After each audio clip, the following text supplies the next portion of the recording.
Yeah. What up? What up? What up? It's your boy, Jada King Hefner, and I'm back again with the 2026 Tour Divide race coverage.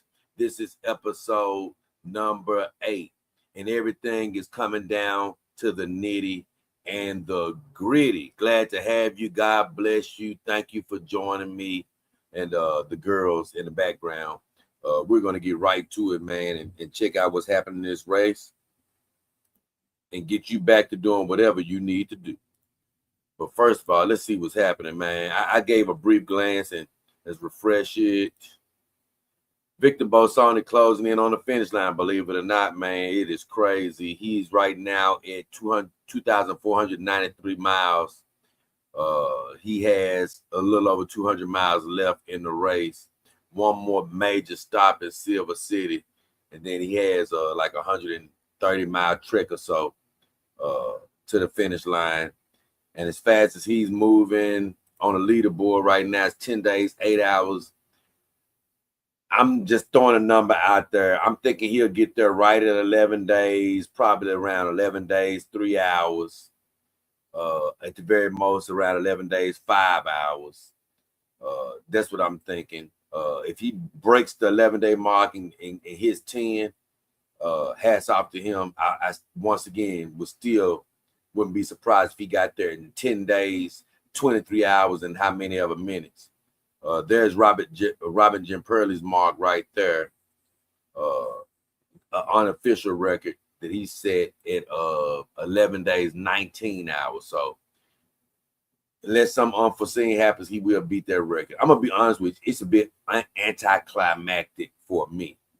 Although, hats off to Bolsoni and hats off to when Jimperley did it. For me, the true winner will always be somebody like Mike Hall, the record that stood for so long. And I do give Justinas Lavica credit for beating his record by a decent margin. You know what I'm saying? And the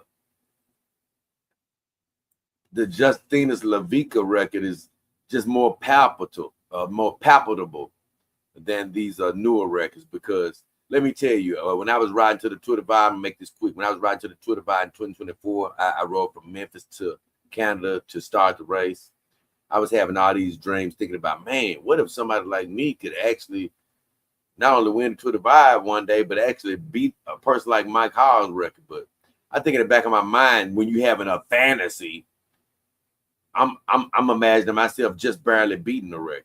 Well, you got a guy like Justinas who beat the record by size of margin.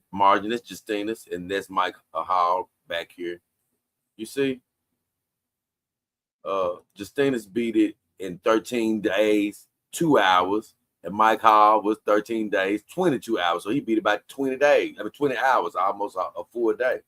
That's similar to what Bolsoni's going to do, but I want to get off this really quick. The comparison that I'm making of why I love Mike Hall's record more is because it just seems out of this world to even imagine finishing in the time that Jimperley did last year and Bolsoni. I mean, even peak athletes probably wouldn't have imagined finishing 2 days, 2 full days or more under Mike Hall's record. I mean, to put into a comparison of what's happening here the last 2 years, these guys are riding down the Rocky damn well mountains faster than most people could even think about riding on a regular road bike on a flat surface. You know, I mean, I ain't saying some people couldn't do that. A lot of great athletes could do that, but once again, that's on a flat surface compared to riding through the Rocky Mountains. I mean, he's gotten from Canada almost to the border of Mexico, and it's going to be within 10, 11 days time. I mean, it's completely so unheard of to where it's almost can be discouraging to somebody. Some great athletes could be like, you know what? I can never get that. I'm never going to even attempt it. And I do believe that even though Bolsoni's record, when he gets it, and Jimperley's record will be approached again, but I would be surprised if not for the foreseeable future that if somebody ever comes close to these records, it's going to be by the smallest of margins, by seconds, by minutes. One day when human evolution takes another boost, maybe, or maybe they start using motors, that's only when I can see that these records can be beat by a large margin. Like somebody comes and starts getting from Banff to New Mexico in 8 days. I mean, come on. I mean, that'll be just completely ridiculous. But at a certain time, getting there in 10, 11 days would have been unheard of. But it's happening, ladies and gentlemen. But like I said, to me, a bigger story is, and now I want to skip over people. Lawrence Ten Dam is still coming in second place this year, and he's ahead of Justinus's record from 2024.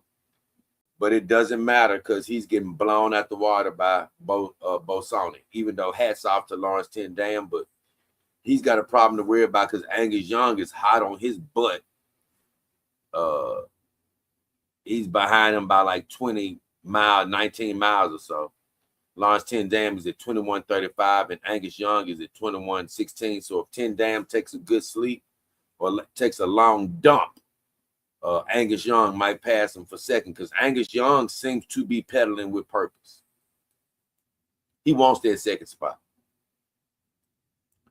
After that, you do have my guy Xavier Chiriboga and Miku Kanu putting in strong efforts. Then they are still ahead of Mike Hall themselves.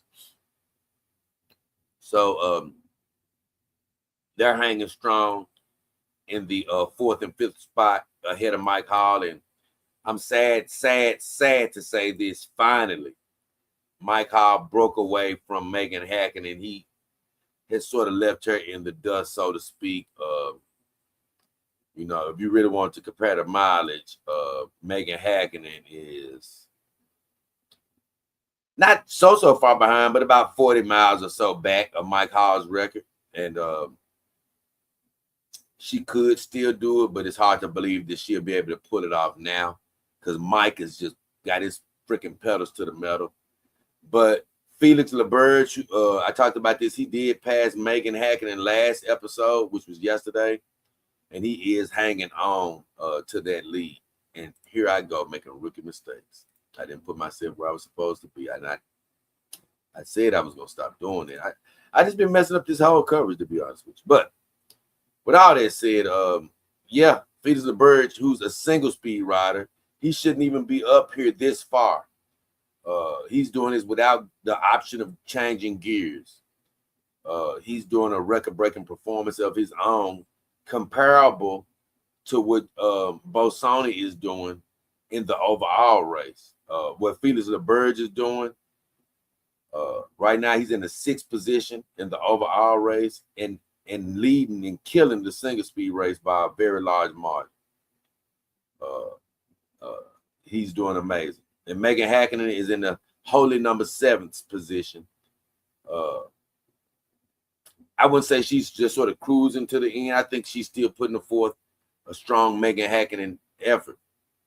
I just believe somewhere in her spirit it may be a little bit broken from the Mike Hall chasing. I hope not. Because that's the only thing she has to worry about because she's blowing the women out.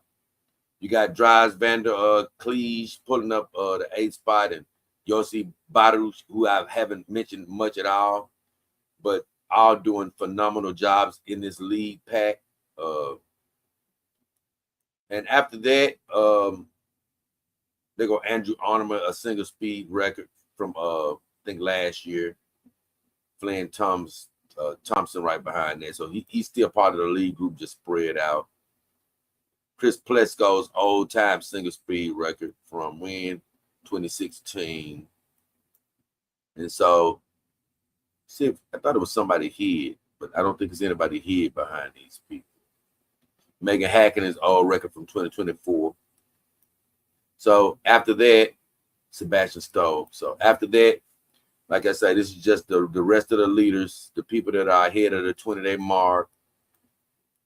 We do have something notable to talk about, but it's pretty much that on that as far as who's going to win the race. I'm going to stick around doing coverage because I'm still intrigued with everybody that's still fighting. You got Torin Lagman. She's still holding that second position down for the women, and she's at 1461. And this women's race has gotten a bit interesting because behind Torin Lagman, you have my guy Justin McKinley, who's pushed ahead of the 20-day marker. And he is actually in the third spot for single speed. Hold on, before I break down the women, as I always do, let me hit the single speed up. Isolate them. So, yeah, I was trying to figure out who was the second spot. I think it's that Scott. No, yep, it's the Scott Petrie guy. He's the one who's in second place for single speed. McKinley gonna get a podium finish if he can hold on strong. Him or Jeffrey Wong. I heard my girl Giselle Nepolello or Nepolello actually did quit. She dropped out of the race. This girl right here. So she just didn't let anybody know. So her mark is still up. But that's all the drama in the single speed. My guy Justin McKinley just might actually podium finish. After that, just to hit up the women real briefly. We ain't gonna stay around long. We're gonna show some videos and get out of here. But we know Megan Hackett is killing it, finna break all type of records. But like I said, Torin Lagman is bringing up that second spot. But after her, it's still interesting because Maud Zondervan had took over the lead pack for a second, and she was in that third spot. And she's the youngest out of this little group right here. But something happened.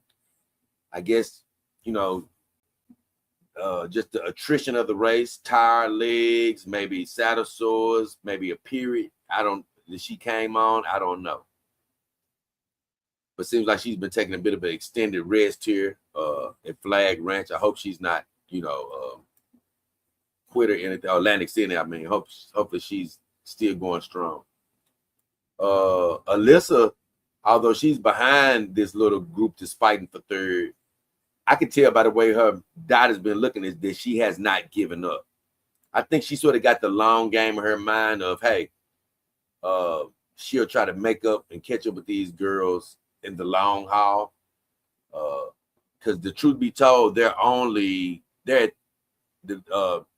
Tanya Hacker, which her and Leah Goldstein been sort of trading spots, but Tanya Hacker is at 1389, Leah Goldstein 1388. And your girl, Alyssa Secreto, is at 1357. So she 30 miles behind, So if those girls up there fart the wrong way, Alyssa can catch up to them. So the race for third place is definitely on. Torin Lagman is about 100 miles or so away from these girls. So I think she may be pretty safe in second spot as long as she stays healthy. So that's pretty much all the reporting on the actual racing. But right now, I definitely want to share a few little updates with stories and things of that nature. And we'll let you get out of here. Hopefully earlier than I ever have let you get out of here. So let me share this screen. This is my girl, Alyssa Secreto. And I got a few thoughts about this particular post. Because she never did any updates after she sort of slowed down earlier when she said she would. But she says really right here, truly so grateful.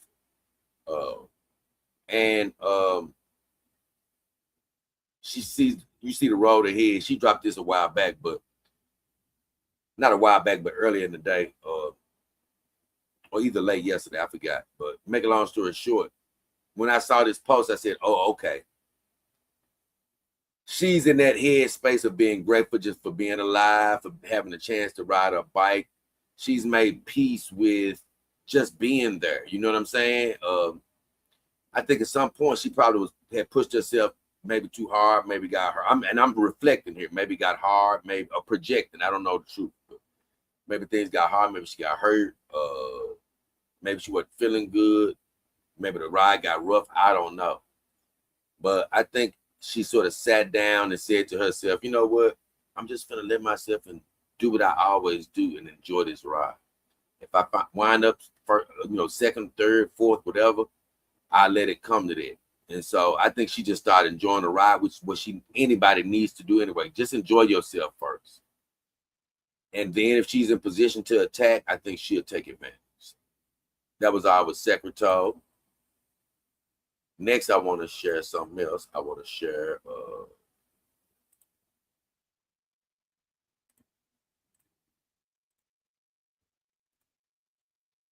I want to share something from my girl Karen Pocock, who scratched earlier in the race.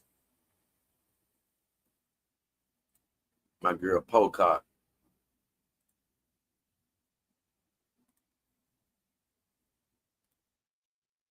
Okay. This is what Pocock said.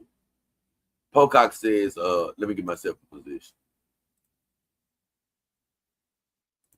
Pocock says, and she was, just to let you know, she was second in the women's race before she got hurt and got ill. But she said, well, the Tour Divide turned into touring parts of the divide, proving you never really know what's going to happen when you step out of the door into a bike pack adventure. She's right. You never know. She has a lot of things check mark. She has knee issues check, foot issues check, respiratory illness check, surgical scar issues check. I didn't know she had some sort of surgery, but she was having problems with it, obviously. Broken spoke leading to a wheel warping badly needing fixing. That must have happened after she decided to tour, because she never said anything about that before she stopped racing. She said seeing friends check, so I guess she saw friends from the other races and things of that nature. Gratitude from help from friends. And she said still enjoying riding her bike, and that's exactly what you should do, Karen. I don't know what else she put on here, though. I didn't see this. Oh, she said somebody seemed like vault toilets or pit toilets have become controversial on the Tour Divide. But she said somebody after at 2 p.m. after many hours of riding, she said this may be the favorite thing that her Coros Dura tells her. And it's telling her where one of these toilets are. And like I say, maybe that's on the latest POI Sarah Swallow has, because on the maps I have, I never had it. POIs telling me where the pit toilets were. So I'm not done. I want to share something from my girl, because she deserves for me to share something for her, and that's Megan Hakkinen, because guess what? She's winning this damn race. And if anything, I need to be sharing something from her. And I do want to check on my neighborhood dog girl, just because she fine as hell, and that is Rachel Peugeot. Forget it, let's save the winner for last. I already got Rachel Peugeot halfway pulled up, so I go to what she was sharing. Warning, this girl is very hot, so just to let you know.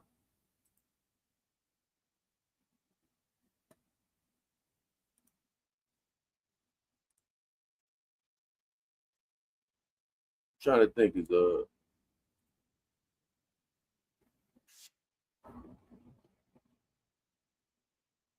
hold on.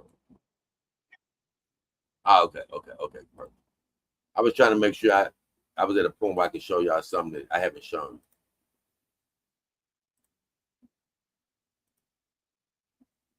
Okay.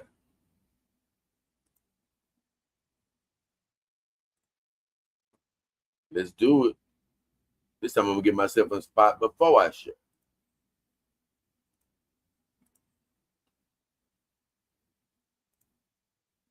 Yep, I'm in the right spot.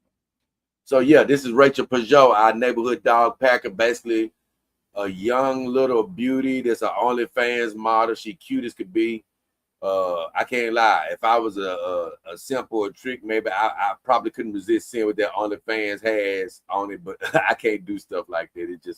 I just can never pay for stuff like that you could get for free if you know how to handle yourself. But I am curious to see what it looked like. I can't lie, but I'm proud of her. She's a young, fine whippersnapper that's paying for her everything, probably thanks to that OnlyFans. And so let's see what she has to say.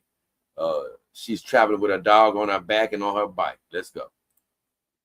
Oh, she says on this, teach your daughters to be adaptable, resilient, strong-minded, and comfortable with the uncomfortable, and then spend the rest of your life stressed out by all the crazy plans they come up with. I guess she was sending homage to her father on Father's Day. This is her taking a picture of her bike in front of the Continental Divide.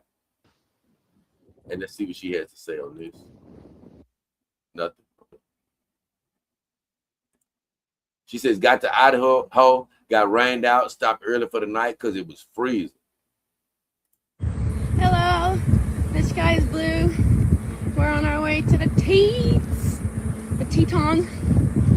So that should be pretty motivation enough, I guess. Look at that. She loved looking at that tongue, God. I love that woman. But she was like, she was heading to the Tetons, but she called it the Teats. Why? Because she got to tease you a little bit because she the only fan girl. What's the last thing she gonna say? There they are. And you saw that she had teats up there because, like I say, she's gonna try to tease us a little bit because she's the only fan girl. So, last but not least, I'm gonna share my girl Megan, man, the woman that's actually winning this race from a woman's standpoint. We gotta show her a little love.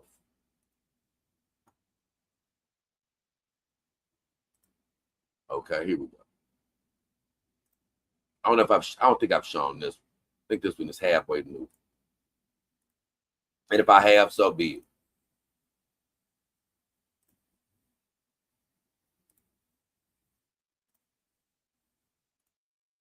There we go. Now let's see what my girl Megan got to say, man.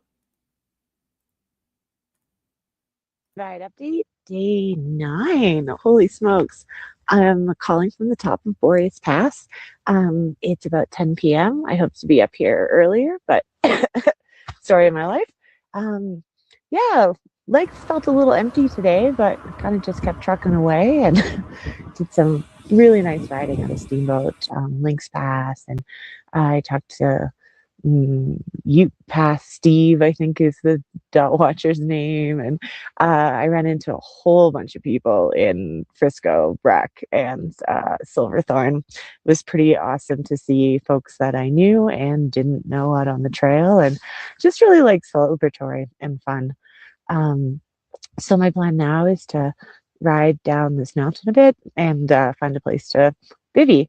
I've somehow gotten myself out of sync with the hotel stops, and yeah, it's a good thing I love camping. So She talking about she got herself out of sync with hotel stops. It's real easy to fix that. When you get to a damn hotel, stop. You know what I'm saying? Get you a couple of hours, and you might have to ride earlier or more through the night to sort of get yourself back on track. But hey, you can make a stop at one of these hotels. But who am I to tell her? This woman finna break damn near every record other than Mike Hawes and Robert Jim Purley and Bassani. She know well better than me. But Megan, you could take a stop. You know what I'm saying? She been bivvying out every damn night. But I guess this ain't nothing. It's just saying for the first installment of his annual Twitter Vibe Field Report, photographer Eddie Clark, I guess he just took this picture of her. That was it. I think that's all I'm gonna share on Megan though. I think it was something else I probably could show, but we'll leave it at that. Either way, it was a great update. Hope you guys enjoyed it. Bassani, you know, by the time everybody's waking up in the morning, he'll probably be finishing the race. You know what I'm saying? So we'll keep our eyes on it. I want you to have a great one. Hope you enjoyed the coverage. I'll be keeping my eyes on everything and look forward to reporting to you once he wins. And I'm going to be reporting still off and on the divide, just keeping up with the scragglers as they cross the finish line. So other than that, love you. Take care. Have a good one. Check you later. From me, J. Dog King Hefner, and all the rest of the ladies. We out.